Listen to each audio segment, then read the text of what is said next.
ஒரு ஃப்ரிட்ஜ் வீட்டில் இருந்தது, அதை கொண்டு போய் வெளியில் வைக்கிறேன். மக்கள்கிட்ட வந்து நீங்கள் உங்களால் முடிஞ்ச உணவை கொடுங்கன்னு கேட்குறோம். ஸோ இது ஒரு ஸ்மால் ஒரு ஐடியா தான். It's not a big brainer, small idea.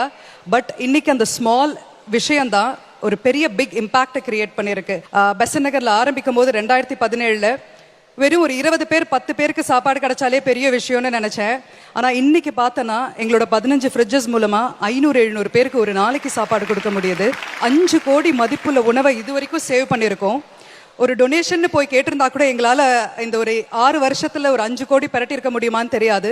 மக்கள் கிட்ட கேட்கறதெல்லாம் ஒரு விஷயம்தான், உங்ககிட்ட எக்ஸஸ் ஃபுட் இருக்கு, கொடுக்கணுன்ற எண்ணம் இருக்கு, ஒரு பக்கம் சாப்பாடே இல்லாமல் இருக்கு. இந்த 2 கேப்பை பிரிட்ஜ் பண்றதுக்கான ஒரு எஃபர்ட் தான் ஐஎம்இ2ஒன். ஐஎம்இ2ஒன் அப்படின்னாலே you share the food with the needy before you eat. நிறைய பேர் அதை தவறா புரிஞ்சுக்கிறாங்க. ஒருவேளை மிச்ச மீதி இருந்தா கொடுக்கணுமான்னு. கண்டிப்பா இல்லைங்க. நீங்க சாப்பிட்றதுக்கு முன்னாடி உங்ககிட்ட இருக்கிற நல்ல உணவை ஷேர் பண்ணணும் அப்படிங்கிறது தான் இந்த ப்ராஜெக்டே. ஸோ ஒரு பெரிய லேர்னிங் பார்த்தீங்கன்னா, ஒரு தனிநபராக இதெல்லாம் பண்ண முடியுமா அப்படின்னு கேட்டிங்கன்னா, அகெயின் இந்த அவார்டு வில் சே தட் நிறைய பேருக்கு இங்கே கொடுக்கணுன்ற எண்ணம் இருக்கு.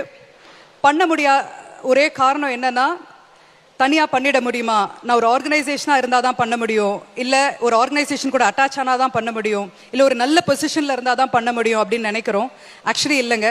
நல்லது பண்ணணும்னு நினைக்கிறீங்கன்னா அந்த நினைப்பே போதும். அது சின்ன விஷயமா இருந்தால் கூட அது பல பேருக்கு நன்மையாக போகும்னா டேக் த ஃபர்ஸ்ட் ஸ்டெப். நான் அப்படி தான் எடுத்தேன். அன்னைக்கு இருந்த கிரிட்டிசிசம், சேலஞ்சஸ் அதெல்லாம் முடியாதுன்னு நினச்சிருந்தேன்னா இன்னைக்கு நிற்க முடியாது. நீங்கள் ஃபர்ஸ்ட் ஸ்டெப்பை எடுத்து வைங்க. நீங்கள் அடுத்தடுத்து ஸ்டெப் எடுத்து வைக்கும் போது உங்கள் கூட இந்த 2 கைகளோட இன்னொரு 4 கை சேரும். அடுத்த ஸ்டெப் போகும்போது இன்னொரு 10 கை சேரும். படிப்படியாக கண்டிப்பாக முன்னேற முடியும். தேங்க்யூ. 3 வேளையும் என்ன சாப்பிடலாம்னு யோசிக்கிறவங்க ஒரு பக்கம், ஒரு வேளையாவது உணவு கிடைக்குமா அப்படின்னு யோசிக்கிறவங்க ஒரு பக்கம், இவங்க 2த்துக்கும் நடுவில் ஒரு பாலமாக இருக்கணும் அப்படின்னு உங்களுக்கு தோணுனதுக்கான முதல் காரணம், அந்த ஸ்பார்க் எப்படி வந்தது ஈசா அவர்கள்? ஏன்னா நானே பசி தாங்க மாட்டேன். பசி வந்ததுன்னா நான் எப்படி ரியாக்ட் பண்ணுவேன்னு எங்கள் வீட்டில் எல்லாருக்குமே தெரியும். சாப்பாடு இருக்குன்னு தெரிஞ்சே அது நம்ம இப்படி ரியாக்ட் பண்ணும் போது, ஒருவேளை சாப்பாடு கூட அஷூரன்ஸ் இல்லாத இருக்கிறவங்கள மீட் பண்ணி பேசியிருக்கேன் இந்த ப்ராஜெக்ட் பண்ணுறதுக்கு முன்னாடி. அதனுடைய ஒரு வெளிப்பாடு தான் சொல்ல முடியும். அது மோரோவர் இது எப்படி ஆரம்பிச்சதுன்னா, நான் வேலை முடிச்சுட்டு ஒரு பேக் ஃபுட் என் கையில் இருக்கும். ரொம்பலாம் சொல்ல மாட்டேன் நான், 1லேருந்து மேக்ஸிமம் 2, 3 அவ்வளோதான் இருக்கும். ஸோ அப்போ தான் தோணுச்சு, ஒரு வீட்டிலேருந்து என்னால் ஒரு சாப்பாடு கொடுக்க முடியும் எக்ஸஸாக இருக்கிறதுனா, ஒரு கம்யூனிட்டியில் எவ்வளோ கொடுக்க முடியும், ஒரு தெருவுலேருந்து எவ்வளோ கொடுக்க முடியும், ஒரு ஏரியாவில் எவ்வளோ கொடுக்க முடியும் ஒரு நாளைக்கு. ஸோ இங்கே எல்லாருக்கும் கொடுக்கணும்னு தோணுது.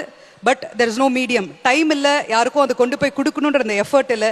இதை ஈஸியாக ஆக்குனா எல்லாராலையும் ஃபுட் கொடுக்க முடியும்னு தோணுச்சு. ஸோ அதுதான் ஐஎம்இ2ஒன்ங்கிற project. Beautiful thought ma'am. And இந்த மாதிரி இன்னும் நிறைய பேரோட அந்த பசியை நீங்கள் ஆற்றணும், அவங்க மனசார உங்களை வாழ்த்தணும் அப்படின்னு நாங்கள் சொல்லிக்கிறோம். அண்ட் இந்த மேடை உங்களுக்கு மட்டும் இல்லை, எங்களுக்கும் ரொம்ப ஸ்பெஷலாக இருந்தது நீங்கள் வந்ததில்ல. Thank you so much. Thank you so much JFW for this award. Thank you. And Kumar sir, thank you so much for being with us.